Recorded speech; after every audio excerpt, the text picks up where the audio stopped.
Welcome to the TNF podcast. Like, comment, share, subscribe, and click on that bell for notifications. And if you're listening on Spotify or Apple Podcasts, give us a follow and give us a rating. That would be fantastic.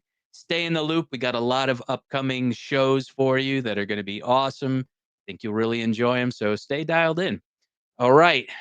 I also have a merchandising company called Hell's Heart Merch Company. Go on over to hellsheartco.bigcartel.com. Use the code WINNING, Charlie Sheen winning, for 20% off your entire order. They're fine Bella Canvas, next level tri-blend t-shirts. If you like movies, if you like hardcore, they feel amazing. Pick one up. I think you'll like them. My mom likes them, so that's important, right? All right. So my next guest today, he is a New York hardcore legend. He has been in one of the most influential bands in hardcore and the New York hardcore scene, Token Entry. He's also played in the likes of, I just learned this today, In Your Face. Did a short stint in Gorilla Biscuits. Has also been in the amazing Black Train Jack. And one of the first hardcore bands I probably discovered when I was a very young kid through Victory Records, a la the Samplers, and they had a video compilation that they did on DVD, and that band was Gray Area. And so, ladies and gentlemen, Mr. Ernie Parada. Before I was around, I know I've been thinking of the place and now. Does it affect your life in the rest? Shoveling on, pick up on some man. Running your best, but put to the test. Did you feel like that? Does it affect your life in the rest? Shoveling on, pick up on some man. Running your best, but put to the test.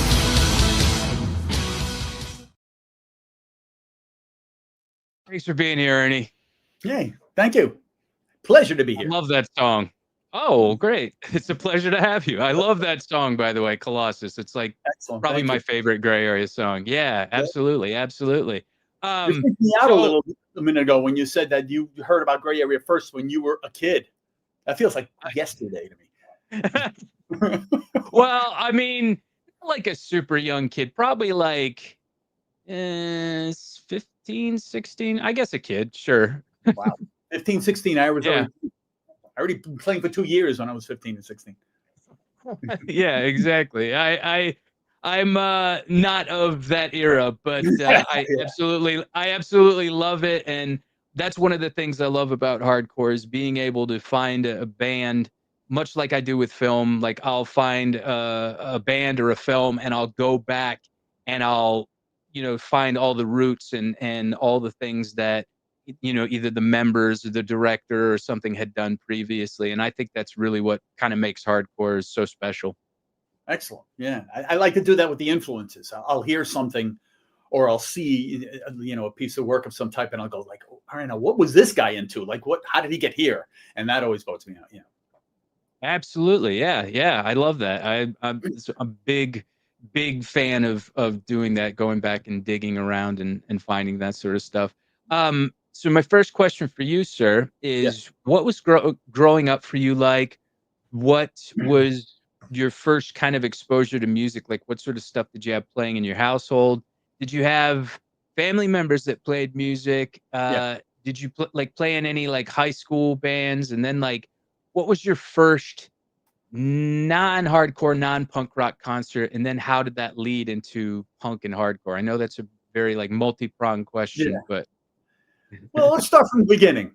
When I was a little kid, when I was a little kid, before I even had a concept of music at that time was, Bay City Rollers, 70s stuff, right? So there was a kid across the street, one of the big kids, and he would blast music out of his window. He would open up his window in the summer and blast music. And it would be Sabbath, or it would be Queen, it would be Zeppelin. And I would like hear this. I go, what is that? And his little sister was a friend of mine. So finally I got to go upstairs and fish through his albums. And he had he was blasting Paranoid and different like Sabbath and Queen and Nazareth and Sweet and all this like classic 70s hard rock stuff. And I got totally into it. And but there was this element of like that could never be me, you know, like this is far beyond what I can whack on a pot in a pan or something, because I started as a drummer, so I would like hit books and stuff with sticks, but and I could, you know, keep up with it, but I was a kid. I was still in grammar school, like 5th grade. Then my eldest brother, who is a kick-ass guitar player, he started a band called Peer Pressure, which was essentially in 1977. He started this band. So I was maybe, let's say, I was in 77, I was maybe 9 or 10, right? So he was 14, 15, and he started this band called Peer Pressure, which was essentially what Fu Manchu is now, you know, like heavy hair rock, right? They did a block party in the middle of the street up by the hospital. And me and my friend Johnny, who lived down the block that I knew since kindergarten, right? We went to this block party and we were like mind blown. Like, this is the greatest thing. On the way home, we planned it. I'll be the drummer. You play, you know, we were planning it, figuring it out. We didn't know what we were doing. We just like scrounged. I mean, we were into bikes at that point, you know, like skateboards, like kids. And we just got into it. And then luckily, soon after that, that same brother came home with a Ramones album. And I opened up the Ramones album. It was Rocket to Russia. And inside, I was blown away by the John Holmstrom illustrations. And that started the artistic part of me. And then when I put that album on and I heard it, something in me said, oh, this I could do. I don't know why, but this I could probably do.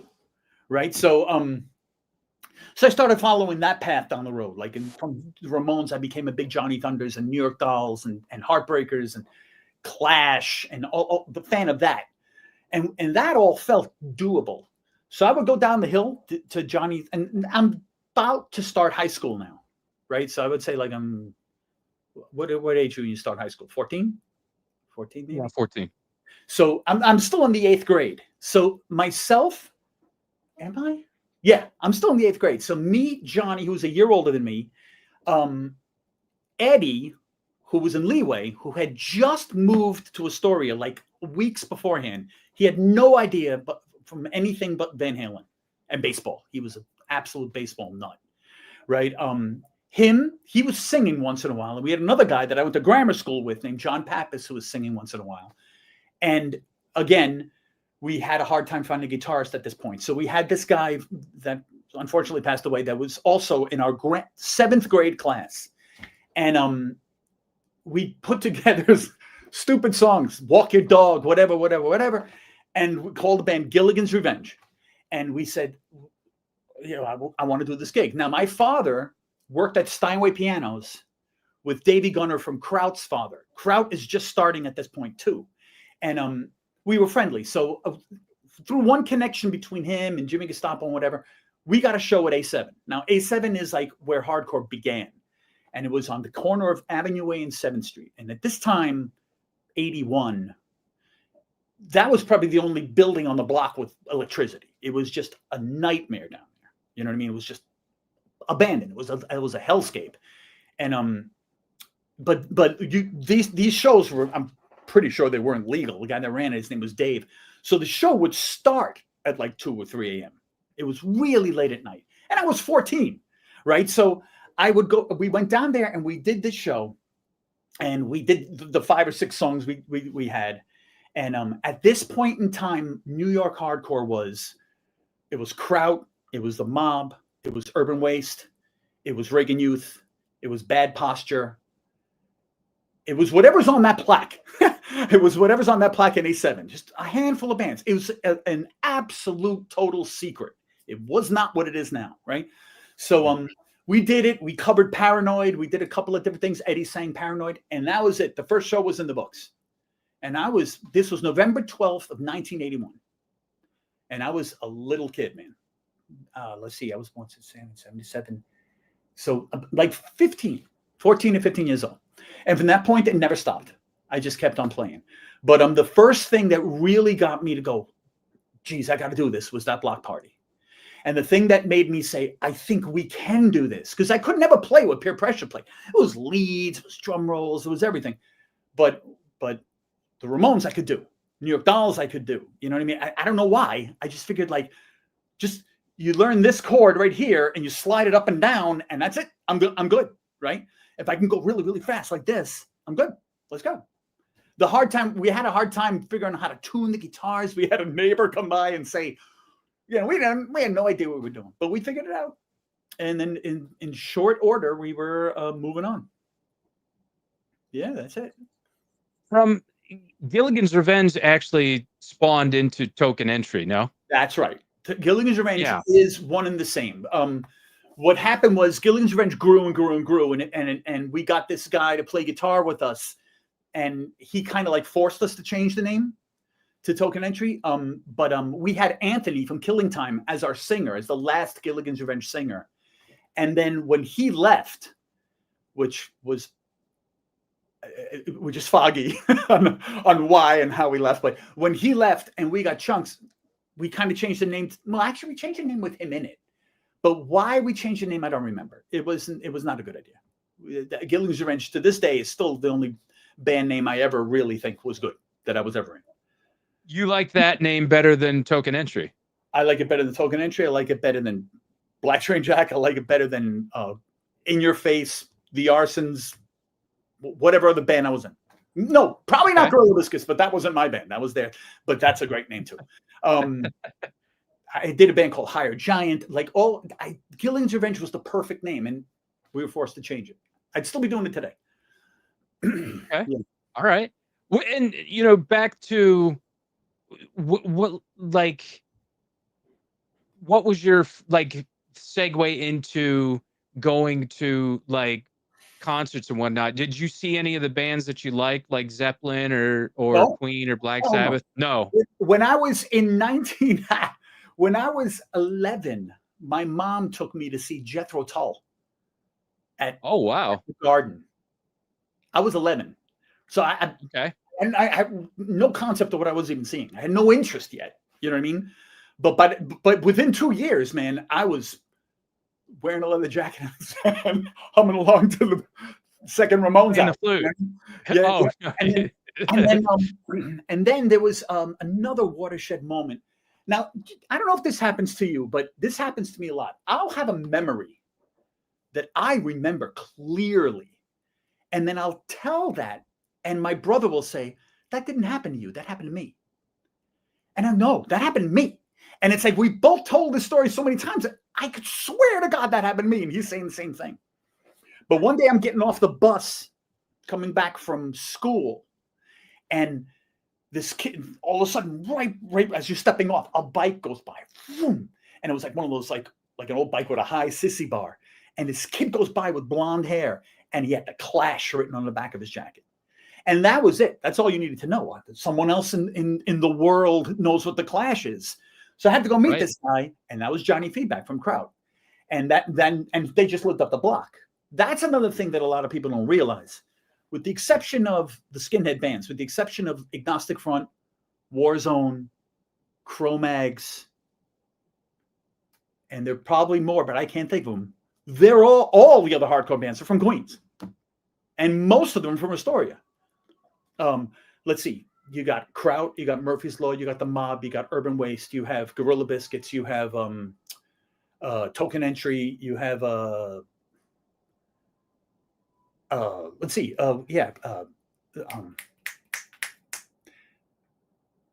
what's it? There's so many. It's a Leeway. They were Unruled. Sure.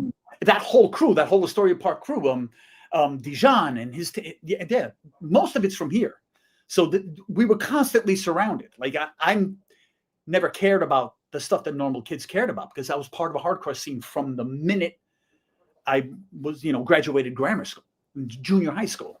I was in a hardcore scene, so it's a different world. Most of the guys that I know came in after. They were first Metallica fans, and then they became Cro-Mags fans. And I remember when Metallica, when there was an insane amount of hair in the pit at CBGB's, and everybody saying, the guys in Metallica are moshing to your set. You know what I mean? And I didn't even know what that was. I had no clue. but they were there. They were moshing to your set. Yeah, I don't remember what band it was at that time. Must have been Token Entry. Yeah, they were there. Whoa. Yeah, we were playing with but this is, I'm talking many, many years ago when they came to see me. Yeah. Yeah. Cool. Maybe I mean, if you go back and listen to those earlier albums like Kill 'Em All, like they have a real strong punk rock influence. totally. You know, and like I think Cro-Mags actually told the same story where I think they opened for Metallica, and the Metallica guys were doing the same thing. We're just like moshing around in the pit and just like, yeah. you know, showing up and representing for them. So we I mean, it's crazy. We weren't playing with Metallica, not even close. They just there. They were just there. Oh, yeah, they were there. Yeah, they must have been there for something. Oh, wow. Much more important than us. But this was probably before they were like super big. You know what I mean? Anything. Oh, yeah. Yeah. Yeah. That's a wild story right there. That's crazy. I mean, shit.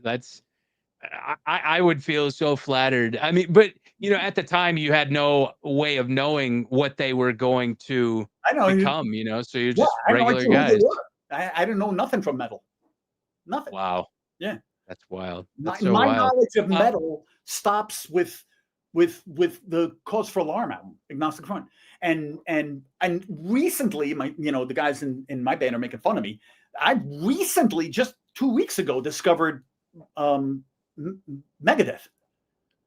Like I don't know nothing about this stuff. Purely. Yeah. Oh, wow. Yeah. Well, I don't know if you knew. Well, if you just discovered Megadeth, Dave Mustaine from Megadeth was Metallica. That I know. Guitar player. Yeah. Okay. Yeah. So, which I know that little bit. Truthfully, but up until 2 weeks ago, I couldn't sing one song. You know. Yeah, I will admit that Megadeth, I'm not as familiar with their catalog as I am with Metallica, but I mean they put out a few good songs here and there. I still think Metallica is the better band. I'm not the biggest fan of Mustaine's voice, you know, like it's kind of complaints about that. Everybody makes fun of that. Yeah. Yeah, I think he's a good songwriter, but you know, when they start singing, maybe someone should unplug the mic cord or something. I don't know.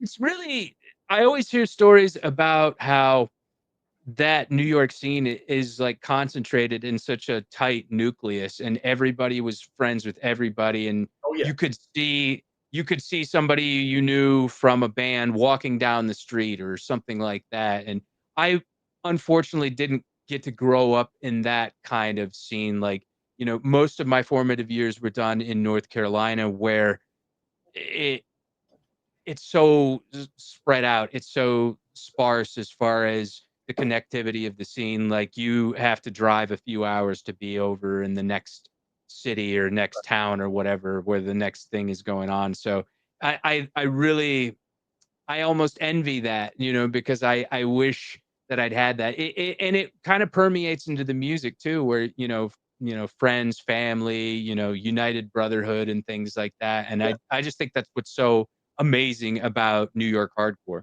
Yeah, it's absolutely true. The thing is that hardcore went through a couple of different phases, right? So there's the earliest phase, and then there's the post metal phase, and it's then it's the later, and whatever's happening now, you know, which I'm not that familiar with. But in the very, very beginning, it was so tiny and it was so small that there were telltale signs of anything that deviated from the norm. You'd say, "Oh, I got to go talk to that person. They're wearing something, the pin that says a Clash, or their hair isn't a human color, or, you know, whatever, you know, you got to go talk to that person." Now you see somebody walk down the street with blue hair and you think about it twice. But in those days, you're going to go find out who that person is. You know what I mean? So, right. And another thing that was like this unwritten rule: whenever you took the train, whenever you took the subway, which is right here, you know, like, so for me to get to CBGB's is a walk up the block, hop on the train, sit down for a few minutes, and then I get out. Right. So, if you were like a hardcore person or a punk person, you would get in the last car, because you'd know that it was kind of like this thing. You just get in the last car, you probably run into somebody you know. I don't know why, but it was. And you would always get into the last car, because maybe you'll run into someone. And you normally would, because it would stand out so much. It would stand out so different. Like this guy is, you know, there was a different way to be. a completely normal way to be like it became, but it was, Sure. yeah, it was just coming off the tail end of punk rock, so it looked weird and it looked strange. Now you can't do anything to Right. look strange, so No. yeah. The tattoos one is the one that really kills me in that, you would see, and specifically like, I don't want to like throw them under the bus, but like women, like if you saw a woman with like a full sleeve tattoo, you're Shoot, like, oh, she's into punk rock, she's into without hardcore. question. Now it's like Instagram models and Yeah, people that totally. would have no Yeah. association with that scene whatsoever. And I think it's kind of been assimilated by social media has kind of put it out there so that oh, I want to look cool too, but then they have no connective tissue with what's going on. I remember my first exposure to like complete tattoo world was Harley. And man, he's my age. So he was a kid. I'm going to say like maybe 15, and he was totally tattooed. And nobody else was. I'm going to say maybe rabies, but like Harley was the one that wow, he had like all tattoos and everything. And he was like scary. And like you heard of him before you got there. And then you're like, oh God, that's that guy. That's that guy. So you're trying, it was scary. It was very scary. The hardcore scene was scary in the early days, right? I'm sure. It was scary in its early days. And then during the straight edge time, it became so cool and so inviting and so welcoming. And then it became scary again. But it started really scary. And I remember, man, again, I'm 15, maybe 16 years old, and I'm hanging out in a slum at 4 a.m. and there's Harley, right? So I'm like, yeah, I don't know what to say. And he comes walking up to me. I'm like, oh my God. And he puts his arm around me and he says, hey, how you doing, man? What's going on? And he starts talking to me. And I guess he knew I was like kind of relatively new there, but he's not new. He was never new, right? So he was there. You see pictures of him. He's always been there. with Andy Warhol, right? So he was so cool. Yeah. And I was just talking to him. And I remember thinking to myself, God, this guy's supposed to be so scary. He's the nicest guy, right? So I'm talking to him, and we're both 15, maybe 16. And we pulled our money together and we got a sandwich. We got a big sandwich and we split it in half. And there I am sitting there on the step of like this deli on Avenue A and maybe 8th Street. The only other thing that's open without, someone, without a junkie lying in front of it. And we're sitting on the stoop eating splitting a sandwich. And I'm like, this is Harley Flanagan. Holy cow. And I'm hanging out with him right now. I was like the craziest thing. And covered in tattoos. It was crazy. Yeah, it was a long time ago though. There was from what I understand, again, didn't grow up in it from, but from what I understand with a lot of musicians and people that grew up in New York there was that danger factor was there that has kind of gone to the wayside now. New York is a much more sanitized version of what it used to be. Do you kind of miss that danger? Do you miss that aspect of it? Or are you kind of like, all right, I'm older now, fuck all this, like, dirt and grime and everything? Are you more, how do you feel about that? So the thing is that the dirt and the grime and the grit of what makes New York is never going to go away. It's never going to go away. If you're from I don't know, some other city, I can't think of a good city to come up with. It's a big city, but it doesn't have it. And you come to New York, you immediately notice that this is a different place. This is a different place. Yeah. And the grittiness and the griminess and the history, that still exists. But the idea of walking from this street corner to that street corner without the fear of someone hitting you with a bottle or someone just coming up and whatever, it was a constant fear. You would get on the train and you would get on the last car and you would like constantly looking around. That, I gotta say, is gone. Do I miss it? Absolutely not. I don't know who would, right? But what I do miss is but that's the cycle of life, right? It's you have a depressed area, and then people who cannot afford normalcy come into this depressed area and do something cool. And as that cool thing is happening, whether it's Andy Warhol or it's the hardcore scene, people with money want to be part of it. And then they settle, and it becomes more expensive, and now it's spoiled. So we'll move to Williamsburg, right? And then they do the same thing in Williamsburg. But and Williamsburg is And then now they're in the story, and you just keep. Yeah, it's the way it is, right? But what I do miss is when you walk down the Bowery, you walk past CBGB's, you go, damn, this is not the same. This is it's so different that it's not like it changed. It's like you moved. I feel like I moved. This is really not even close. Like, wait a minute, what was it? It doesn't even feel the same. Yeah, it was crazy. Oh, when I was up there, it was wild because I was looking for vegan restaurants, and here they are, like within a few blocks of each other. I was like, and then you walk into them, and they're super clean, super nice, super kind of bougie, fancy, and I'm just like, this is not the New York that I would have envisioned, years ago.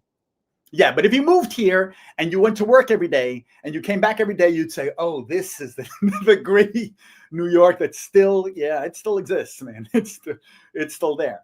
But is it as crime ridden and as like, are we constantly on the edge of bankruptcy? No, it's not like that anymore. That's good. I mean, there was a woman here that just she was a Ukrainian refugee, and she was on the I don't know what bus or subway or some sort of public transport in Charlotte. I actually just heard about this a few years ago. I actually just heard about it a few hours ago. Got stabbed right in the throat for no reason. Guy pulled out a knife and just stabbed her right in the throat, and she died. And it's like that's something that I would have expected to hear, like from a 1970s New York era. Like so that sort of thing will still happen, but but unless it happens 3 times in the same day, you're not going to hear about it. Right. You know what I mean? Like, I just like this. If you're on the Citizens app, you're going to hear about it every last one, and you're going to be terrified. But it's not like it was, man. It's not even close. Right. It's not even close. Right. I mean, that's so good. Weird the way that works, because in the 70s, when the city was going bankrupt and there was crime everywhere, we didn't even lock our doors.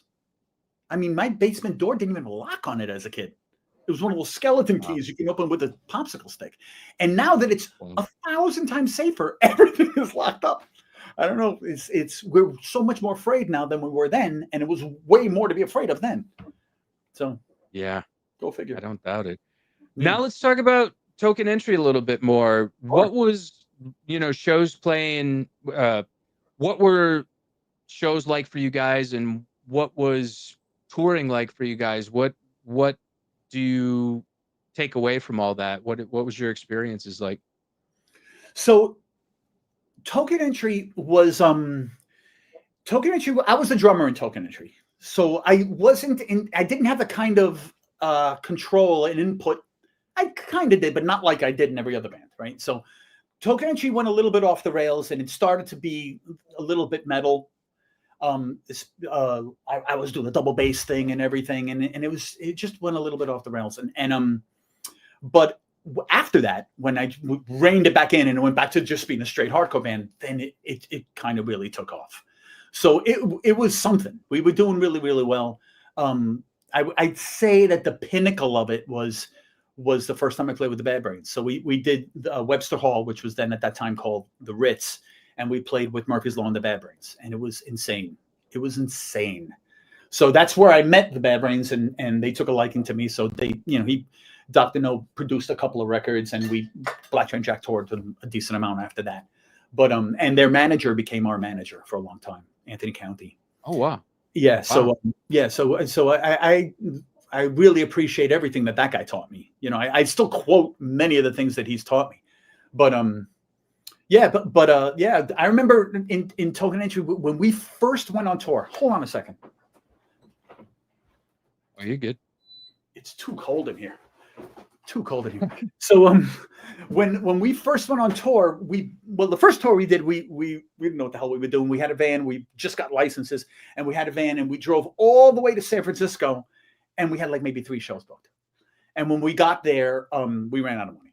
So we stayed with a friend's big brother in San Francisco until we can get other gigs. So we met a band called Verbal Abuse, who was a godsend, and they got us onto a show called the Alabama Slammer, and we played this tremendous show that I'll never forget, because it was someone before us, and then it was us, MDC, Fang, Verbal Abuse, and Dead Kennedys, and it was tremendous. I couldn't believe it, and I let the drummer in MDC use my drums, and I just stared at him. I can't believe how good this guy is, and after that, we got some more shows, and we made it around the country.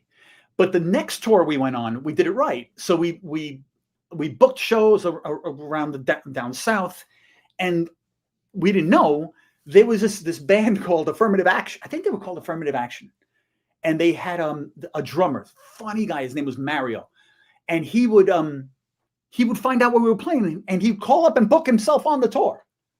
So we found ourselves doing an entire tour with a band we never met. They just did it by themselves. And we didn't have cell phones. We had a CB. So we had all these different codes that we would use to mean different things and everything. And they would come to every single show. And they opened up every single show. And he taught me a lot. He was a really good drummer too. And then one day we were playing in Atlanta. And picture like the bad guy in like, this is the mid 80s. So picture the bad guy in 16 Candles, you know what I mean? With the hair and the collar up and the whole thing. And this guy is booking a show, and in Token Entry is playing with Affirmative Action, whoever the local bands are. And the place is packed, right?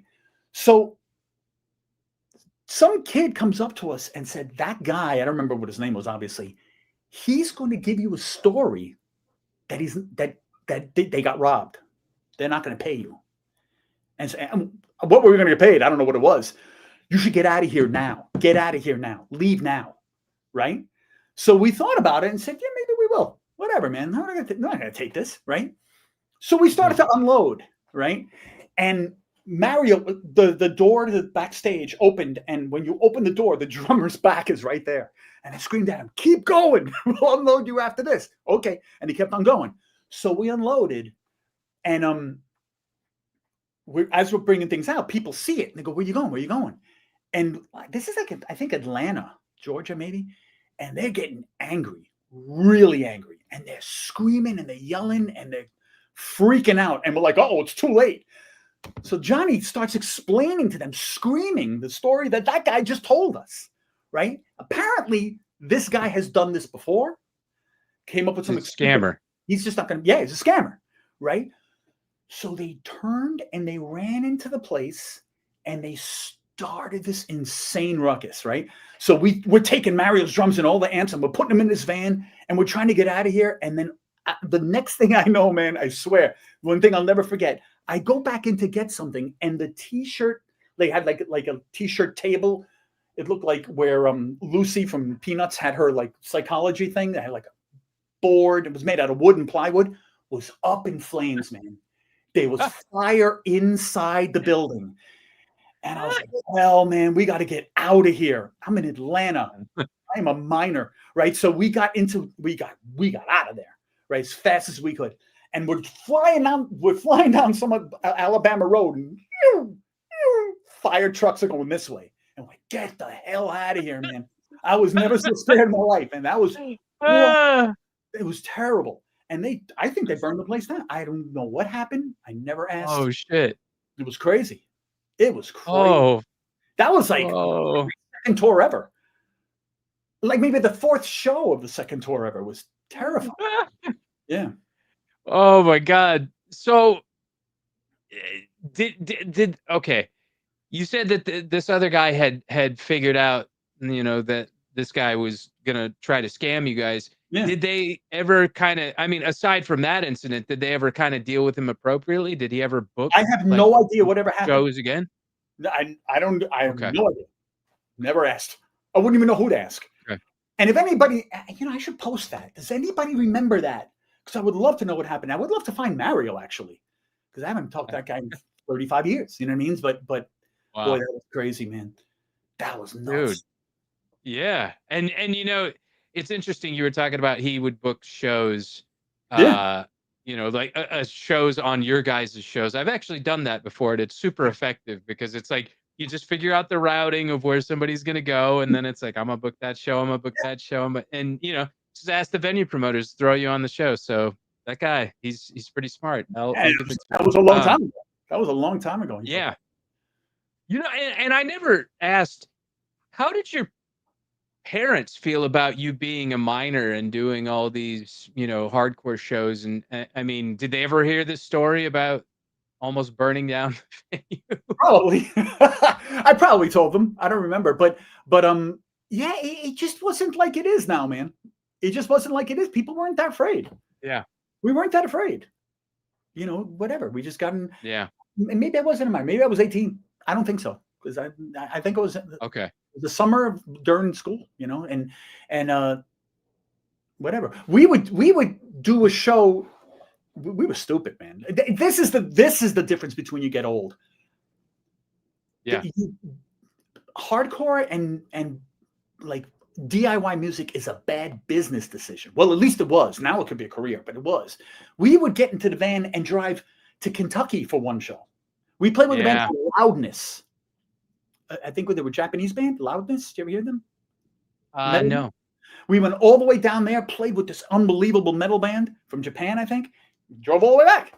Like, it was a gig. It was stupid. Right. We would drive all the way up to, upstate New York, Vermont, whatever, to get to a gig within your face. We used to do this all the time. We'd go all the way up there and find out it was canceled. All right. Turn around, come back. And no one minded. We were just out, whatever. It happens now. You wasted the day. What I could have been doing. Blah, blah, blah. It's a big difference. It's less likely to happen now because of technology. I mean, shit, when you used to book shows back in the day, you would call somebody and hope they would answer, like you had no real connectivity as far as, like now if a show is canceled, you just find out on social media. Somebody posts it to Facebook or their Instagram story or something like that. Or they, call you on their smartphone, so it's like, I really admire the hardcore and punk rock bands of yore, because they were really like true pioneers, just going out there almost into the wilderness, not knowing what's going to happen, Armed with nothing more than a box full of 7 inches that Elmer's glued together, right? So you would go to get the records pressed, and then you would make copies of the cover and fold it over, and that was your thing. Yeah. DIY, man. It I mean, I guess it still exists to a certain capacity, but not Digital the blood. Yeah, not nearly the blood, sweat, and tears and the the paper cuts and all that other stuff that existed back in the day. So, man, big props for that. That's crazy. Wow. Burning down a venue. Okay. That's a pretty incredible story. I don't know if the building burned down, but there was fire in there, man. And there were fire trucks. A lot of fire. I was very frightened. That'll tell you. Now let's talk a little bit about Black Train Jack. So what was the kind of the period of dormancy between Token Entry and then Black Train Jack? About 15 minutes. The singer and the bass player in Token Entry, in Black Train Jack, were our roadies. So during sound checks, me, him, and Rob and Brian Rob used to drive. Rob had the superpower that he could drive, 20 hours, no problem. Wow. And so he could drive forever, right? So and he became a bus driver, believe it or not. So Rob was was the driver, and Brian was kind of like the guitar tech. And then we would just jam in between, what was going on. And then we had a tour booked. This is a story for you. We had a European tour booked with Roadrunner. We were with Roadrunner, right? And like a couple of days, or maybe a couple of days before we were supposed to get on the plane, Operation Desert Storm happened. Oh no. So yeah, they attacked Kuwait or yeah, U.S. I don't know. I don't even remember what happened. It was Kuwait, right? Yeah, Iraq invaded Kuwait. Yeah, in Yes, exactly. 91. Yeah. And then at that very moment, our bass player and our guitar player, who were both brothers, refused to get on the plane. Yep. So that was the end of Token Entry, right then and there. Whoa. So yeah. Wow. So then after that, Oh. I was already jamming with these two other guys. All we needed to do was find a drummer, and Black Train Jack was born. So, correct me if I'm wrong. The last Token Entry release was on Roadrunner. All my releases were on Roadrunner until Gray Area. All of the Black Train Jack Okay. and all of the Token Entry was on Roadrunner. Yeah. Okay. And you know, there's a lot of artists that come on this show that have been in Roadrunner bands, and I believe it was Scott from Earth Crisis was explaining that Roadrunner had a really solid release discography back in the day of specifically with hardcore bands, because it was like, you know, Madball, VOD, Shelter, and then you guys, and then it was like, okay, they decided one day that they were just, we've had enough of this hardcore shit, and then like, you know, a bunch of the bands got dropped or what, you know, was that kind of your experience with that? No, my experience was with all right, so I did the Token Entry records with them. One, two. The first one was with Positive Force, Kevin Second's label. Okay. Then the second two with Roadrunner, right? And then what happened was I had a lawyer who advised me how to get out of the contract. So I got out of the contract. They didn't care. And then Black Train Jack started playing, and Black Train Jack was was like a match in gasoline. It was like the first gig were 5 people there. The second gig there were 25, and then the third one was sold out. You know, it was right away it took off, right? So yeah. And then we played the Continental, which is now, even the building is gone. It was on the corner of St. Mark's and 3rd, right? So we played the Continental, and he said, Trigger, he said, you guys can come back anytime you want. So we said, all right, we'll book one for next month. And then next month, the line went all the way around the block. It went like this. And at that show, Howie Abrams was at. And he was like, I want to sign you guys. What label are you from? Roadrunner. Oh, no, we're not doing that again. So he gave me all this. He gave us this whole story, took us out to lunch, blah, blah, blah. And then we said, all right, we'll do it again. But then again, this time Black Train Jack was a much more melodic band. So its placement on Roadrunner was kind of strange, right? So like we would go. This was the end of Black Train Jack. This is why Black Train Jack ended in a nutshell. We would play in a city, let's say San Francisco, and there were 2,500, 3,000 people there screaming every word. Everybody knows everything, right? We're not allowed to sell albums off the stage. You're just not allowed, right? It has to go through the stores. So people are coming up. They want to buy records. I see every other band is selling their records, but we're not allowed. So I would call our manager at the time, and she'd say, there's something you can do because of whatever, I don't know, business. I don't know nothing about it, right? So you can't do it. So real quick, just a quick question. Was that because maybe they wanted to accurately track the sales and like the sound scan numbers? There was something called sound scan. Later on, Tony gave us a piece of paper to fill out. I don't know why they didn't, but we weren't allowed. We weren't allowed to carry records with us. If you want to carry records with you, you have to pay for them. We had no money. So we, it was a lot of weird stuff. And we got horseshoed into this something called Blue Grape. They had their own merch company, so we had to buy our shirts from them. Yeah. So we were like in a bad way. So I would go to like their local store, whatever their local store was in whatever city I'm in. And I would go, Bad Brains, Bad Religion. Where's the Black Train Jack? It's not there, right? So it's like I would go up to the guy and I'd say, "Do you have Black Train Jack?" He goes, "Yeah." I go, "Where is it?" And he goes, "It's over here." And he points to the metal section. I go, "But why?" Oh, Roadrunner. So, yeah. God. I go. Whatever. Behind Biohazard, I see Black Train Jack, but it's empty. And I said, "Oh, you have a card for it, but there's no records." "Oh, we're sold out." "Oh, that's not so bad. How many did you have?" 3. right? So if you sold 3 and I just played to a couple of 1,000 people, this is a waste of time. Yeah. Right? So I came back Yeah. and I said, if we're going to continue like this, I don't see what the point is. What's the point of doing this?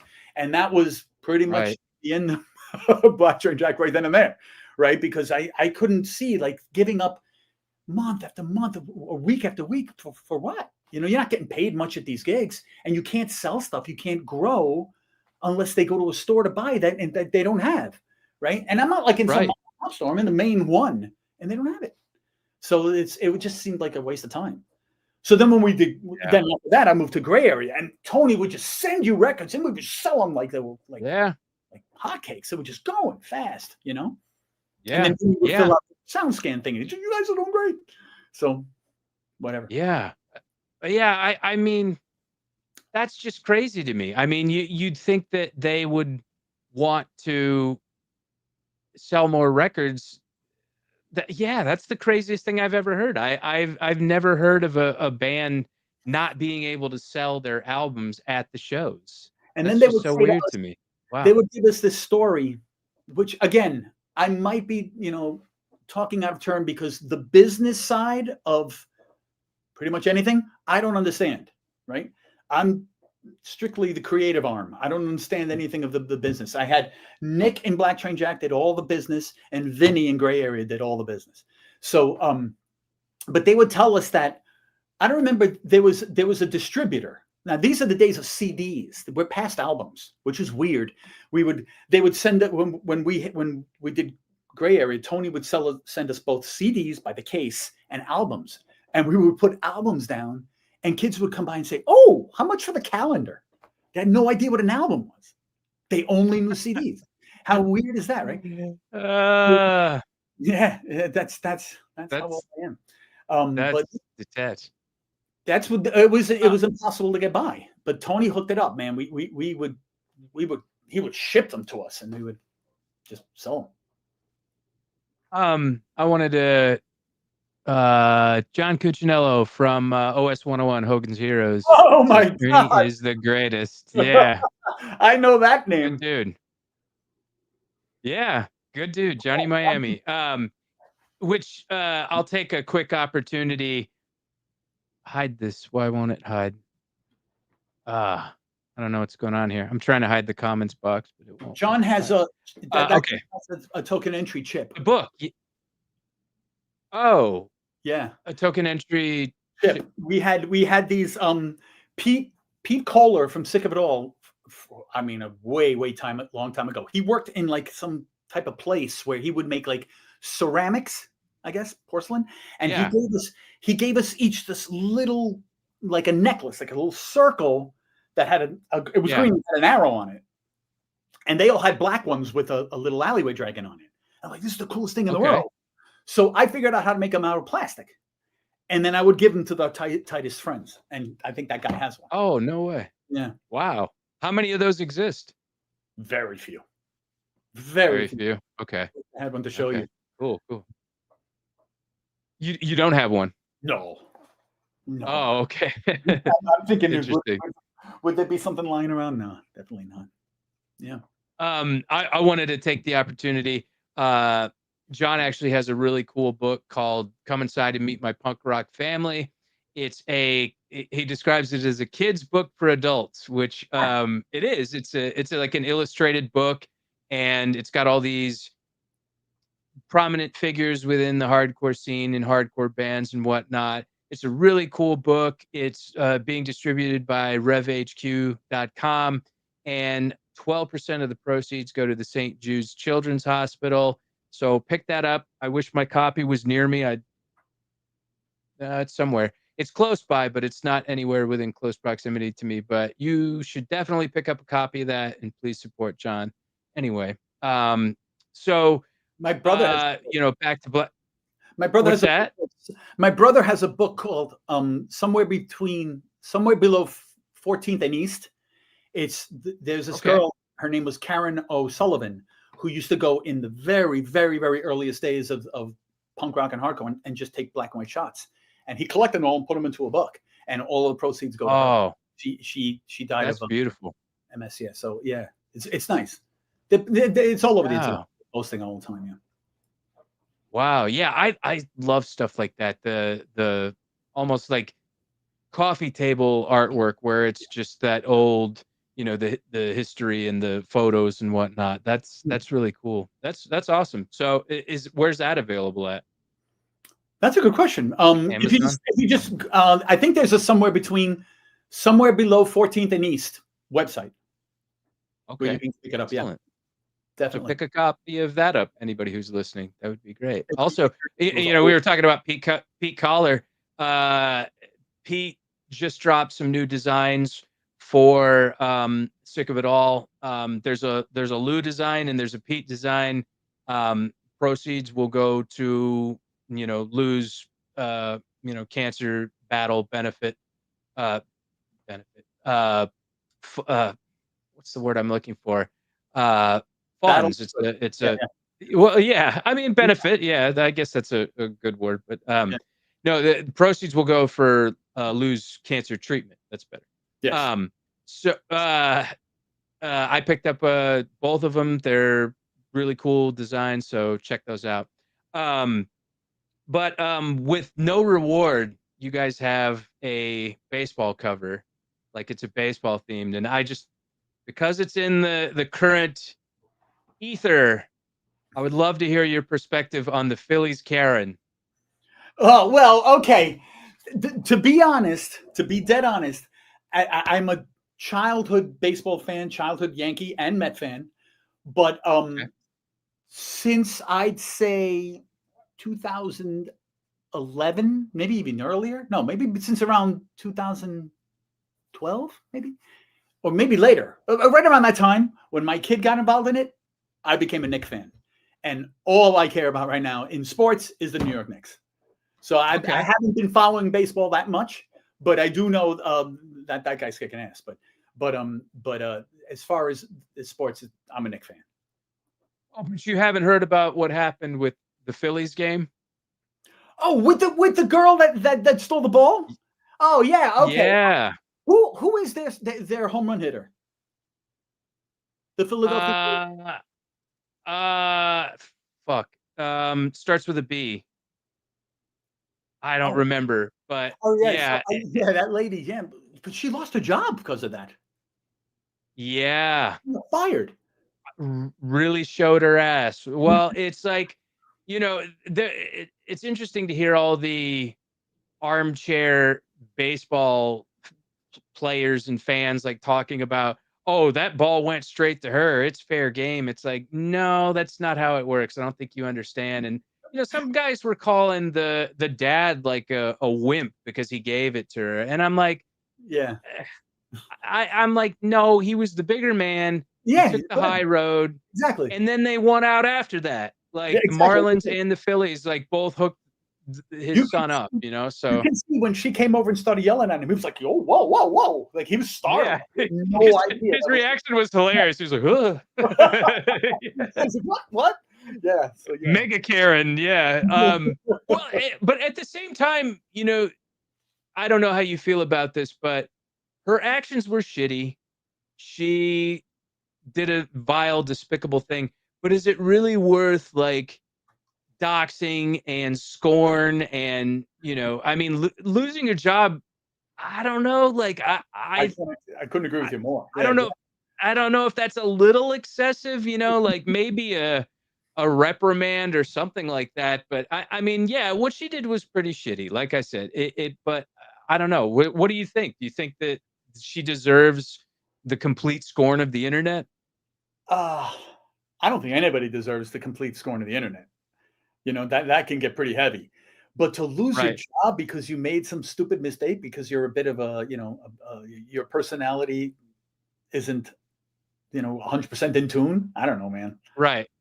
Sounds There a could have little been alcohol involved. Yeah. yeah, whatever. She didn't punch the kid in the face. She just went over and yelled at him. Oh, You know what I mean? yeah. So, Exactly. so Yeah. it's like she didn't commit a crime. I mean, it Right. might be a little excessive. I gotta admit. Yeah. That's kind of what I'm thinking. Anyway, I just thought I'd throw that question out to you because, but Knicks, yeah, I don't follow basketball. I do follow baseball though. So Oh, But yeah, I know I'm a terrible pass. I know. I don't. Yeah, I couldn't tell you anything about basketball. I could tell you about NBA Jam, but um, I can tell you about so basketball. I can tell you a little about baseball. What I cannot tell you about is soccer. I just don't. I don't get it. oh man, same boat. Yeah, Same boat. Don't know nothing about it. Yeah, I don't know. It seems to be a bigger thing in Europe than it is over here. But it's pretty big here now. uh, But I still don't get it. yeah, Charlotte just got a team actually, Charlotte FC. But Oh, yeah, really? I don't know anything about it other than that. But yeah. So Yeah, Gray Area, like I said, was my discovery of your work. I loved Fan Belt Algebra. I loved the self-titled album. I loved, like I said, I discovered you guys on those like victory style compilations that they used to sell for like $5 or whatever. And then when I was in Japan and I went to a Virgin Records and I bought the victory videos collection that they had, and I saw you guys on there, and it's like I'm such a sucker for melody. Like I love all the old melodic hardcore bands. I love that, like that rev sound. I love that early victory sound. And I've always wanted to play music like that. It's just there's never been that much interest within my region, like yeah. everybody wanted to do this Swedish style metalcore and stuff. And I did the, I wouldn't even know what that is. like at the gates and stuff. Well, yeah, just like real I mean, this band Undying is kind of like that. I'm not to say I don't like that music, but I think that I've kind of been more like in tune with the melody and stuff. Yeah. What? So you Black Train Jack ended, and then Gray Area started. Yeah. What were you guys listening to influentially to kind of propel you into songwriting with that group? Black Token Entry. Sorry, Gray Area was an extension of Black Train Jack. So like I went Okay. from being the drummer in Token Entry to the guitarist in Black Train Jack to the singer in Gray Area. I just took more of the thing and put more of my thumbprint on it. Right. So Okay. that's essentially how it happened. What were we listening to at that time? The reason Gray Area was formed is because Rabies unfortunately died. So when Rabies died, I went to his funeral, and that's where I befriended Vinny. And then we got to talking, and then we started Gray Area just like that. It was just me and him and I, Wow. or him and me. And then we went crazy looking for a bass player. We were planning to just be a three-piece, and we couldn't find a bass player. Man, we tried everybody. We couldn't find a bass player until Yeah. we found this guy Joe Groon, and he was an ass-kicking bass player, but he had no interest in being in a band. So and then we got Steve. And then right away, it became obvious what Jason could do because he's 1,000 times the guitar player that I am. So wow, he just made it happen, right? So the first album Yeah. it's just me, Vinny, and Joe Groom, right? Except for the songs that even I played bass on. It was pretty much just me and Vinny. But the second Right. album and the third one were all the second one was the biggest Gray Area was myself, Jay, Vinny, and Steve O'Brien. Steve moved to California. Then everything we recorded after that was the three of us and Al, who was in he was in the Arsons with us. Yeah. Okay. All Right. right. Yeah. Like I said, really. When I would talk about starting bands, I was always like, I would always throw in Gray Area in there. I would put on message boards. I was like, kind of want to start a band like, H2O, Gorilla Biscuits, Gray Area. That was always kind of the ones I did. And, with Victory Records, you mentioned that Tony kind of took care of you guys and Yeah. whatnot. And how did that whole connection come about? Vinny. Like Vinny, it was and still is universally loved by everybody who's ever met him. And people will bend over backwards for this guy. Everybody loved Vinny, right? So Yeah. when he and I started, we started. He didn't really want to do like the fast hardcore anymore. He was becoming a Promise Ring fan, right? So like he Oh, was, really? yeah, he was getting into like Jade Tree, right? Of course, Kid Dynamite Yeah. was in Jade Tree, which was one of the pinnacles, one of the pillars. Yeah. So when he and I first started, we were doing it, and we were playing a certain song. I think it was Right Now. The song was Right Now, and it was all mid tempo, and then it was boring. So then Yeah. he was in Warzone for so many years. He just started flying. I was like, that's it. So everything sped up and took off. Yeah, it started off slow, but once when we picked up the speed, then then all of a sudden it was for real, And then we recorded. Yeah. Yeah. You mentioned Jade Tree too. That it was a really eclectic, interesting label because you would have like your Kid Dynamites and like Paint It Black, and then you would have like Promise Ring and Jets to Brazil and all that other stuff. It's so weird. Like like a cross pollination of like hardcore with Midwestern emo. But I always liked the label. I thought it was great. That So was with one of Vinny's biggest regrets was agreeing to Tony. He said we should have done J Tree. Not that we were ever offered, but we would have begged for that one because that's where we belong. Yeah. I think if you take every gray area show we ever did, I mean, all right, let's not say it like out of the country or anything, but every gray area show we did on the East Coast, I would say at least 35% of them were with Kid Dynamite. Maybe more. Yeah. We played with Kid Dynamite so much. They were so great. Yeah. And I remember, man, like they were different from Black Train Jack, right? From Gray Area. And I remember thinking we were going to play in Vermont. We were doing like a string of shows together. And I was saying, like, every time we play, these guys, they have such an unbelievable response. Like, it's unbelievable, right? So we're playing Vermont, and then they'd say, "Oh, we never played Vermont." I go, "Oh, they never played. All right, so neither did we. Let's see how we do, on like how we hold up, right?" So we did our set. We're sweating. People are loving it. Everything is great. That was good. I feel good about it. They get up there. First chord, place explodes. Gray Area, forgotten. They just exploded. Like they were unbelievable live. Yeah. Every single time. They were unbelievable live. Yeah. I regret never having been able to catch them. I know they've done a few reunion shows here and there, but I heard so many things about the energy of their shows, and I listened to them the other night, and I was like, "Fucking, this was good." I was like, "This is really fucking good," So they were brutal. And now, all right, so I'm going to drop a little piece if anybody is a Gray Area fan. Okay. Before Vinny died, Vinny was constantly writing lyrics. Right. So he was writing lyrics and he had a little black book, and we got our hands on that black book, and we had a lot of material that we never recorded. So we are going in with Dave Wagonshoots from Kid Dynamite to do the last Gray Area album in a tribute to Vinny pretty soon. So that's a pretty cool thing because Dave, to see him, that guy can rip, man. He's a drummer and a half. Right. So it's going to be pretty cool. He's fast and we have You're doing a last Gray Area album. We are doing another Gray Area album, yeah. Whoa. That's so cool. Wow, I didn't know that. Yeah. When is that supposed to be released? We haven't even recorded. Oh, okay. This is still in conversation. Yeah. But pretty soon we're going to be in the studio. We're going to do it with Creep, with Creep Records. Oh, I don't know if he's going to release it, but I don't even know how you release records anymore. You don't need a label, do you? No, I don't know. I don't know. I don't know how it works.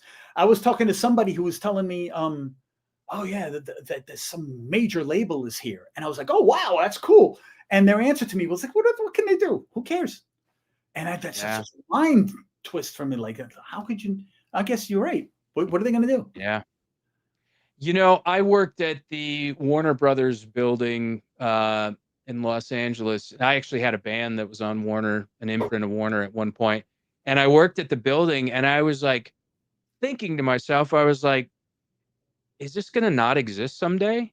I was like, what can these labels do that SoundCloud and Spotify can't do, like for the exposure of a band, because I guess there's money behind it and for, advertising and whatnot, but like, do they actually need brick and mortar structures anymore? I mean, the building's huge, it's extravagant, and I was just like, why is this even here anymore? it begs the question, right? I worked at Time Warner for a little while, and I was like, well, what do they do here? Like, I mean, I was working on software. I'm a UX designer, so but I was like, what do they even do? Like, do they Yeah. release record? I mean, there's no record stores, so what are they releasing? And do they still release Right. on schedule, or are they just when they feel like it? You know, I don't know how it works anymore. Yeah. Yeah. It's wild. But It's wild. yeah, I mean, I think you're right. Like, there's hip hop stars off of SoundCloud that are getting huge without any label support, anything like that. Just, social media, viral, word of mouth. It's crazy to me. It's wild. It used to be you needed to get a little following live in person for anybody to care. Now that means nothing. Yeah. So how many likes do you have? Yeah. I was working on a piece of software at Time Warner that did exactly that. It would track a band like it was a stock. It would say, how is their online approval climbing? Right. So you would be able to put in different metrics, like whether it's Spotify, whatever, and see how they're climbing before you'd send an A&R guy out. Yeah. Because that's all that matters. Do they already have sales? And you could shit. I did a subscription to like not a subscription, but a trial to Suno, which is, I don't know. Do you know what that is? No. It's an AI music program. And I swear to you, I put one of my old band's songs into their little algorithm and said, all right, make it a shoegaze version of this song. And it did. And I was like, this sounds like a completely different band. Yeah. But I would listen to this. I would not know the difference. I would think this is a real band and I would enjoy it. So now you've got this whole era of you could just create a band from nothing and put it out there on social media and gain a following and never play a show. Yeah, maybe. You know? It is scary to think, like, there are people that I've had this argument with. If you see a photo and you go, oh, that's a great shot, man. Who is that? Oh, it's nobody. It's AI. Do you still think it's a great photo? Like, do you still think it's great if once you know that this person doesn't even exist? So, That's like, a tough question. Right now, if you're all right, that's for me because I know what it's like to have a real photo. But if a kid that's born today, that's all he ever knows, will he ever like a photo? Will he ever know how to like a photo the way I do? So if a kid, you know, like, I know that my daughter will hear a song and she'll say, oh, some people are saying that so and so released a new song, but it's AI, and she knows it's fake, right? But she cares that it's fake. What happens when people don't care if it's fake? It's good. It sounds exactly like them. So do you still know what it's like to really love a band if you're not really loving the band? Yeah. It's such a slippery, it's such a slippery slope. Yeah. Because it's like, I feel like AI can do some good things. For example, I use an AI mastering program when I do the audio versions of this episode. Oh, really? So it's like, well, yeah, I mean, it punches, like if somebody doesn't have a microphone, it'll punch up the levels and make it sound like you're speaking through a microphone, you know, which is great. Well, but then I'm not really here. What's AI. Oh shit. You see those? I see those all the time. This isn't real. I'm AI. I'm fake. I mean, that could be a possibility, you know. A podcaster could book a guest one day and think they're talking to a real person and it's a fucking Skynet Terminator robot or something, you know. I saw Donald Trump playing in Motorhead today. Hillary Clinton was on the drums. I'm not even kidding. It was real. And that also kind of, you know, you can kind of rewrite history and be like, oh, here's the video. It happened. You know, a bunch of women stormed Normandy on D-Day, you know, like, no, that's not how it happened. You know, like there were ostriches that were running around on the beach, you know, like crazy shit like that would, you know, and what you said about kids knowing something was fake, like COVID, like if you were born during fake. COVID, well, yeah, but I mean, like, I'm saying, like, if your interaction was only the way that we were doing it then 6 feet apart, and you couldn't socialize in like groups or anything like that. If that's your formative years, like when you just That's you interesting. that's gonna fuck you up You think so? psychologically. Yeah. Probably good, yeah. Or you at least Yeah. still remember it as some weird time. It's some weird time.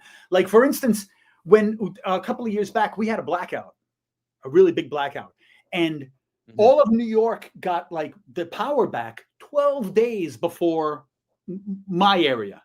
So Yeah. the rest of the city was all lit up, but right here, everything was black. And Art. all the restaurants were closed, all the delis were closed, everything was closed for 12 days. And they would get one of those battery operated things that has a giant lamp on it to light up the street, and it would be buzzing. Yeah. It was like, this is so strange. So whenever you walk down a lonely street, you remember that. You remember, remember when all the shelves were empty and you couldn't buy stuff. There was one diner open and all it had was cheese sandwiches on ice. You know what I mean? Like they were an ice box and it was giving out cheese. It was terrible. Like that stuff's fixed. Yeah. Yeah. Dude. Wow. Yeah. Do you know Yeah, the guy Neil AI. deGrasse Tyson? You know that's that guy Neil deGrasse Tyson. Yeah. You see him always on Instagram, and he's always saying that. Yeah. And a cool thing that he says is that as AI gets better and more people see it, they will trust less and less of what they're seeing on the internet. And even the people who believe in fake news will no longer believe the real news or the fake news, and the internet will cease as something you can trust. It will just be cat videos. Which I That's all like. I really use it for anyway. Which I like, exactly. Which is fine with me. We've just come to the point as a society where, like you said, fake news, real news, it doesn't even seem like it's good news for the most part. So yeah, just start a cat video channel of funny cats, and Yeah. just that's what I look at on my Instagram most of the time. Yeah. Because like my thing used to be big booty ethot girls, and then I was thinking about it, and I had this conversation with Taylor from Orange 9mm. I was like, imagine getting paid to just exist. What a racket, like that's what these girls do. And I was like, after a while, I was just like, fuck that. I'm not watching or scrolling through any of this shit anymore. Like, at least cats are funny, like, and they're cute, and they're not like gonna try to rip you off or anything like that. I was like, fuck all this, like, And now there's a good chance that both influencer those shit. girls, now there's a good chance that both of those girls and those cats are fake. Yeah. It's crazy. Like it's you can't win. You just can't fucking win. Yeah, it's wild. You know, as far as like touring spots, where were some of your favorite places to tour in the world? Inside the United States, domestically, and outside? Outside, the place I would have to say is a venue called SO36 in Berlin. Was as close to getting to old school New York hardcore as I have ever seen. It was just a concrete box that was pretty much run by MAD, and it was packed, it was wild, and it was insane. Then on the other side of that spectrum is when you would do some tremendous festival, and you got a camper, not a camper, like a room, like it was a whole village. It was like the Hunger Games, like you were in a village, and your band is in 593C, and then the next band, and the next band, and the next band, and then a little cart would come by, and you'd all jump in with your guitar, and they drive you all the way to stage 4, and then they say, "Oh okay, wow, it was a tremendous, whole other world of like of rockdom." You know what I mean? Like it's insane. Yeah. When you used to do the Rock Against, sorry, not Rock Against Racism. We used to do the Rock Hotel Super Bowls of hardcore. It was like that. Where you would you have to have your guitar and your cable ready to go. Because the second he says go, you go, and the clock starts ticking.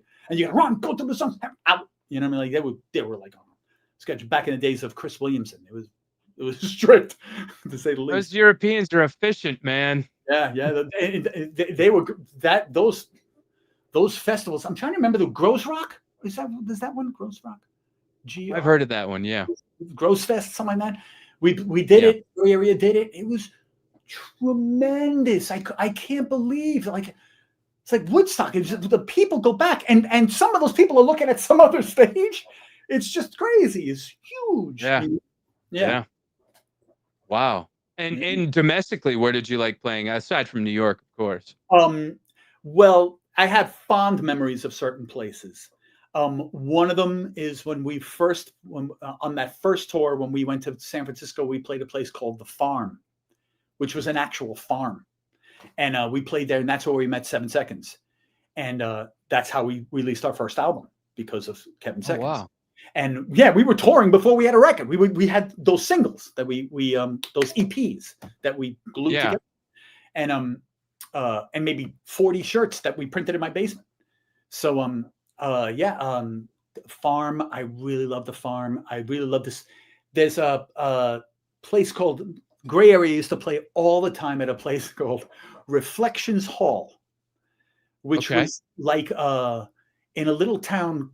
I can't remember the name of the town, but it was in Massachusetts. Reflections Hall, and it was like an AA club, an AA hall, Alcoholics Anonymous. And we used to play there. And man, we used to play with a band called Smacking Isaiah, which became a Wilhelm scream. They were good. Oh, yeah. Yeah, Yeah. and we used to play there all the time, and it was such a great place to go to. There was another place in Connecticut called the Moon. And then where else did I used to love to go to? There was a place in Pittsburgh called the Electric Banana. That was so cool, man. That place. Oh, I can't remember the name of the place, but the place from Purple Rain. Oh, yeah. I know the venue you're talking about, Yeah. but I don't know what the name of it is. Yeah. I played there with the Boss Tones, and whoa, what a party that was! Yeah, that was great, man. The NC Club, and yeah, I remember a lot of them. I remember a lot. Most of them are gone, but I remember a lot of them. Yeah. Wow. Yeah. That's awesome. That's great. And you mentioned printing shirts, and you yourself are in the printing business Yes. at present. Can you talk a little bit about that? Sure. So I run. I like to say I run, but it's not. I don't run anything. It's just me. I design and print posters for touring bands. So it's called Hellgate Industries, hellgateindustries.com. And the first one I did was for Sam I Am in 2011, right? And Sam I Am and Walter Schreifels played here at Santos place.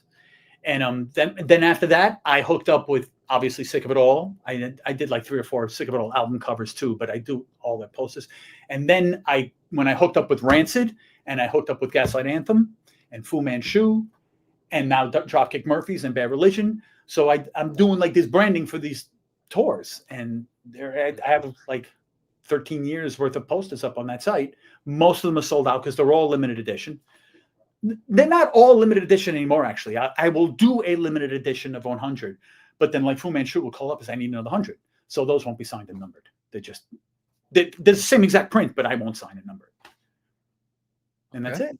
Very cool. Wow. Yeah, I have some highlights from that. Like I went to go see Rancid with the Misfits at Madison Square Garden. And like, holy crap, there's my poster right there. I being sold at the party with a Knicks play right there. Like this is wow. That was a big one for me, Mind blowing.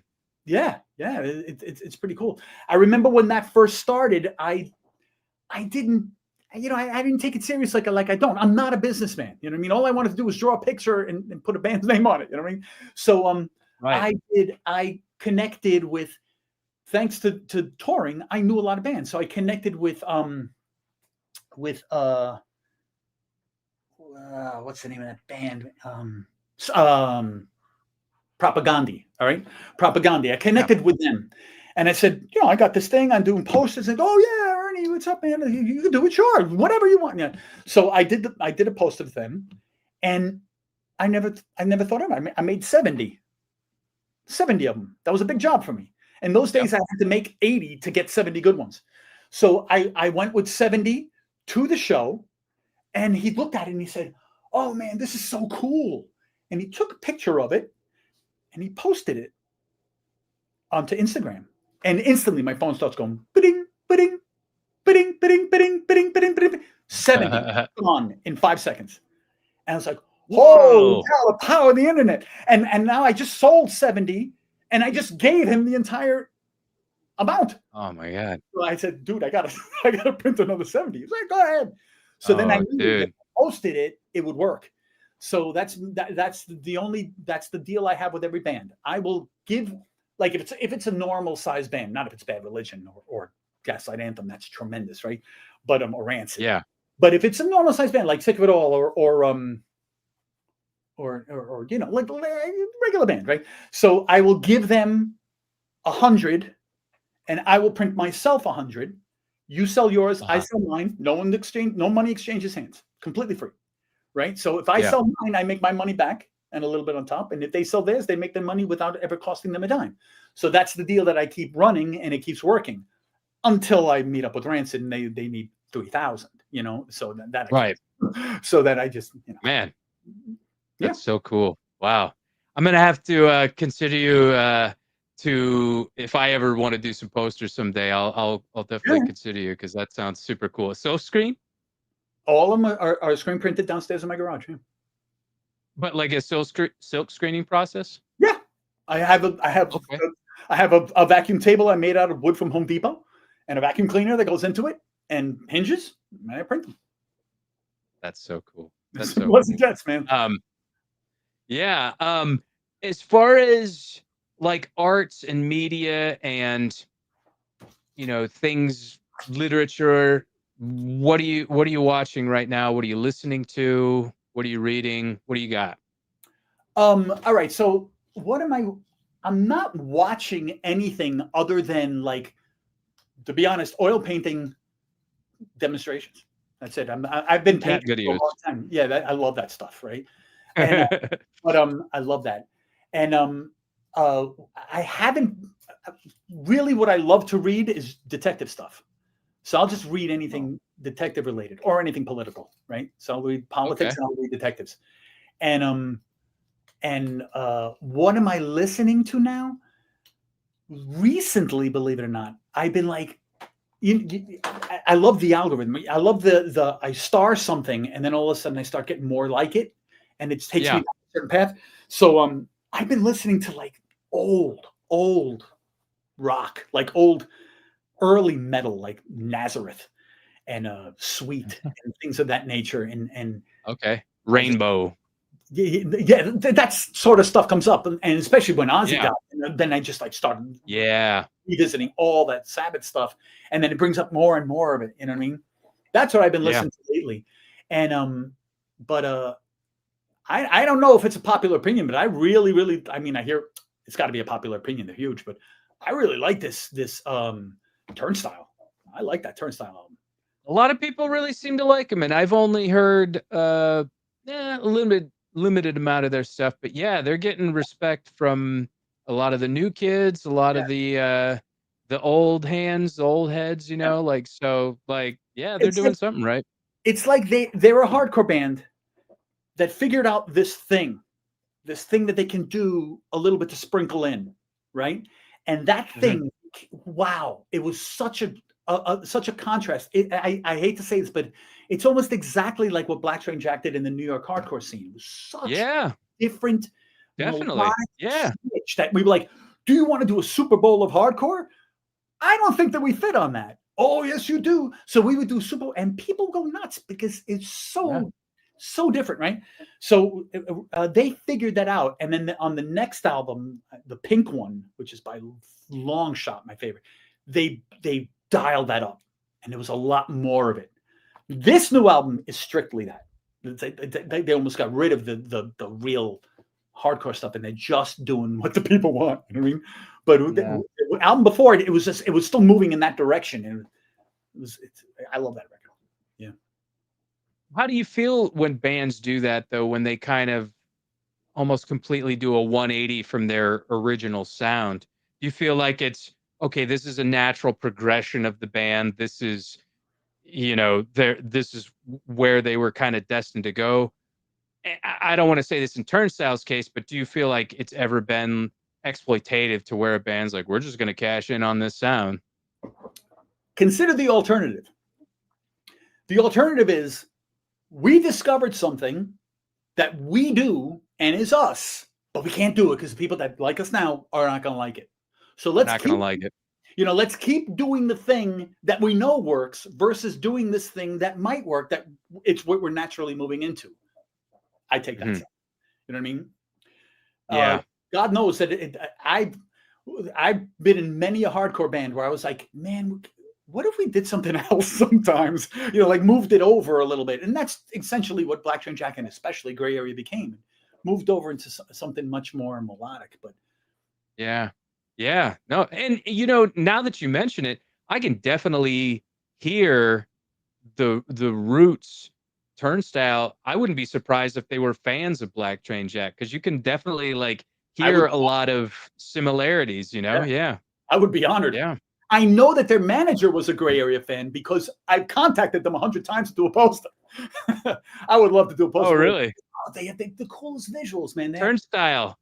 Yeah, Turnstile, if you're listening, Ernie their wants to do a poster for you guys. their singer used to be the drummer in a band called Trapped Under Ice, I and remember them. Yeah. I did stuff for them.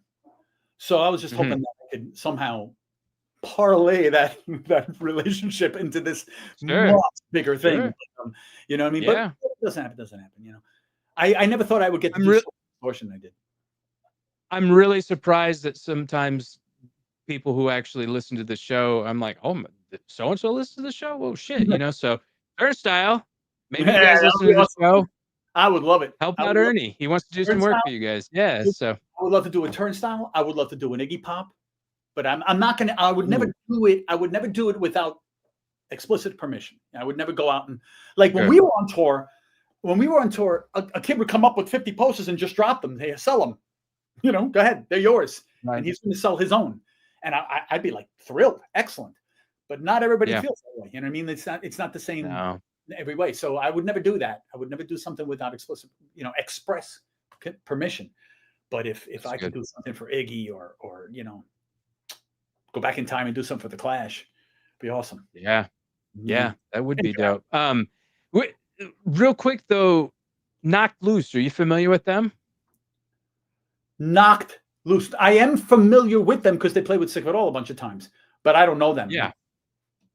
So, to kinda elaborate on that point about, you know, bands getting popular and whatnot, they did a performance on Jimmy Kimmel. This was a while ago at this point, but, you know, they didn't really change anything, you Yeah, know, and they a exploded. lot of yeah, oh fucking A. Like I watched the show and it was like, you know, fire shooting up, and I was like, this is the stuff that has been in the hardcore and metalcore ether for like 20 years already. Yeah, And now all these you know, people that are just watching the show with their kids are being exposed. bombarded Yeah, by this sound. And you know, a lot of people, there was a lot of bitching about that too, because people are like, oh my God, my kids got scared or something. And then I yeah. saw a comment where somebody said, you need to put your kids up for adoption.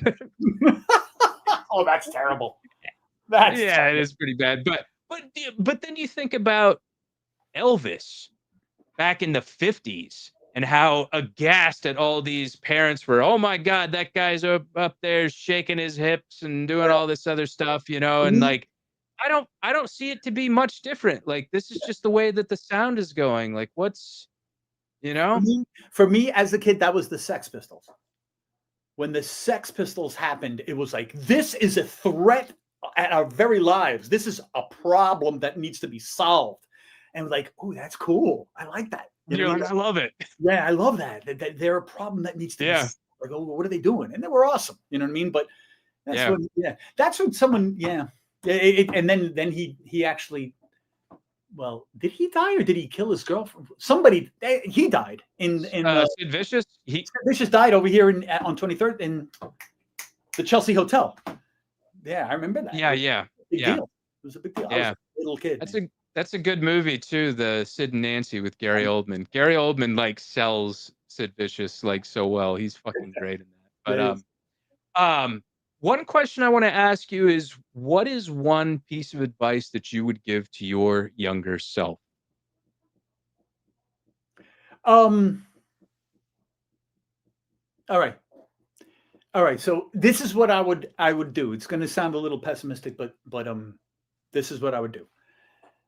I would say the best thing that you can do is pay attention to what your passion is, but don't follow it blindly. It's more important to find out what you are good at and follow that blindly. Because if you're good at it, chances are it will become a passion. And you'll be able to make a living out of it. But if you just follow your passion saying, oh, I'm going to follow my dreams, man, I never bought into that. I never bought into that. It's awfully Disney to me. So it's much better for me to say, you know what?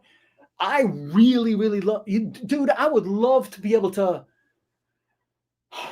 I mean, I would love to be able to play like wicked leads. I can't. It's just not my game. You know what I mean? So right. I'm not going to follow that. But I love it. It's a passion. But I'm not going to follow that because I know I'm not in that echelon to be able to play that way. You know what I mean? So, right. But I do this well, and this is what I do. And I do it and it works. And I love this too. It's not the passion that I originally started with, but it grew because I can do it. Do you know what I mean? It's that's the advice I would give myself. Because that's kind of the advice that I did follow. You know, like I could have just like thrown it all to the wind and just been a musician. But it never felt right, man. It always felt the turning point was the story I told you before when we're on tour. We're living in a like we bought like a little, like one of those little, the short buses, like the little yellow school bus. We're living, we built a loft in it where you lie down like the ceiling was right here. You know what I mean? You're like sleeping in that. And like, damn, we're not making a dime and I'm not home and we're not selling records. And what are we doing this for? You know what I mean? Like, it's you know, that's the way I see it. I see that it's way, way better idea to find out what you're good at and make that a passion and be passionate about it because you're good at it. You can do it. But and maybe keep your day job and kind of. What I'm saying is if you're a kid and you find out what you're doing, you find out what you're good at, that will be your day job. And now you're good at your day job. And now you can do anything you want. You know what I mean? But that would be my advice. Yeah. Okay. All right. Yeah, that's pretty. And also that's. I would say, well, no, not to me because I'm past that age. But it really bugs me out that I and possibly you grew up hearing every day, go to college equals good life, right? And that is just not true anymore. It's in the garbage. It's so fucking bullshit. Yeah. It's just true, right? So I heard a stat that the unemployment rate for educated and uneducated is exactly the same. That's nuts. Can you? Yeah. That is nuts. You go to some school and you have thousands, hundreds of thousands of dollars in bills, and you can't find a job. Yeah. But that guy just got a trade. He's an electrician and he's making good money. And you know, I was in the military at one point, and I did computers in that, and I thought about it the other day. I was like, you know, because I joined in the early 2000s, and I was like, if I'd have stuck with that, with all the crazy technological developments that have come about in the past 25 years, I'd probably be a fucking millionaire, you know? And like, I don't regret that, but at the same time, like you're saying, trade schools, fuck college, like they just, you know, like it's such college is a scam. It is a scam. Unless you're going for some unless you're going for some super specialized thing, like being a doctor or like an engineer or something like that, it's bullshit. Unless there is a solid employment opportunity at the end of this journey, there is no point, man. This is crazy. Yeah. I was in a rock band, as you know, but I did go to college, right?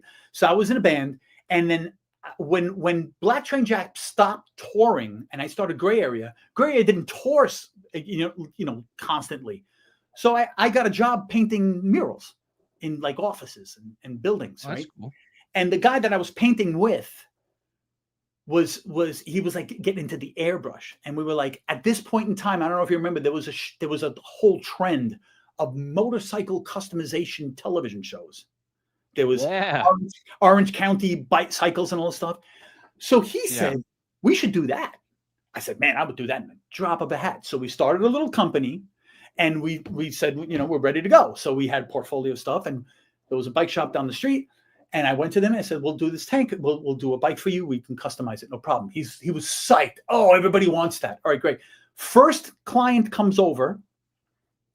He had an entire, it was Zephyr. No, it wasn't Zephyr. Zephyr was with the guy. Zephyr, the famous graffiti guy in New York. He had a giant box of tattoo magazines.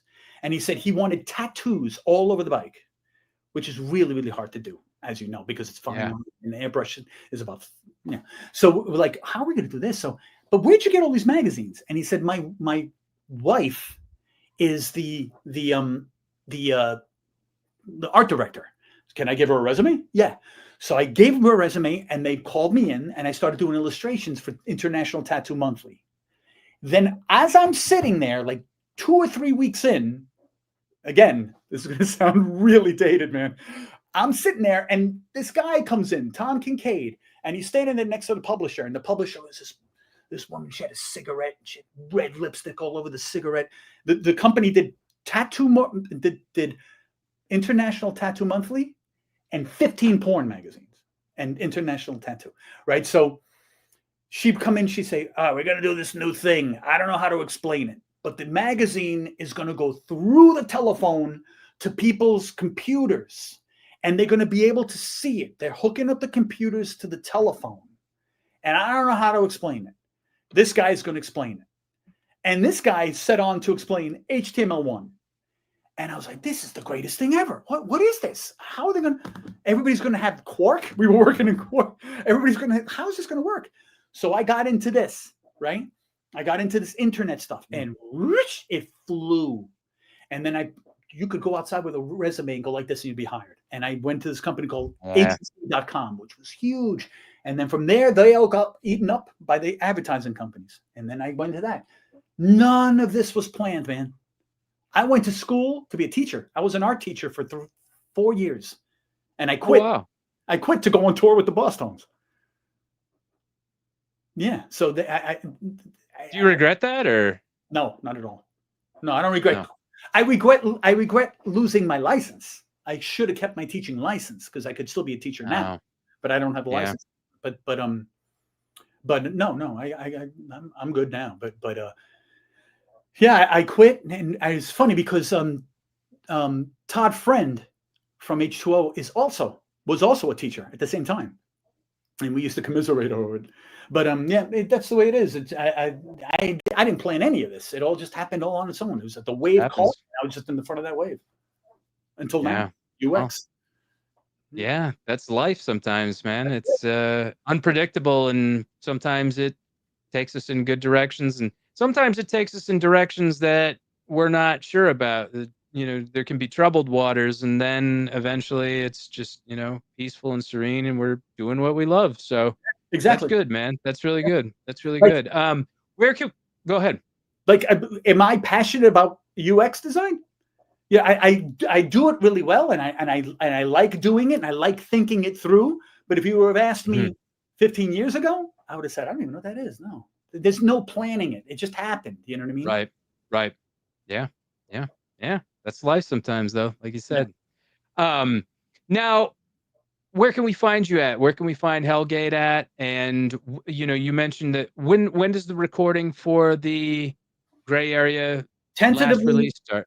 Tentatively, right now it's in October recording, and you can find Hellgate at hellgateindustries.com, and you can that's about it, man. Yeah. Okay. All right. Excellent. Well, dude, this has been an amazing show. I want to thank you so much for being here, and I really appreciate you. I also really appreciate the audience.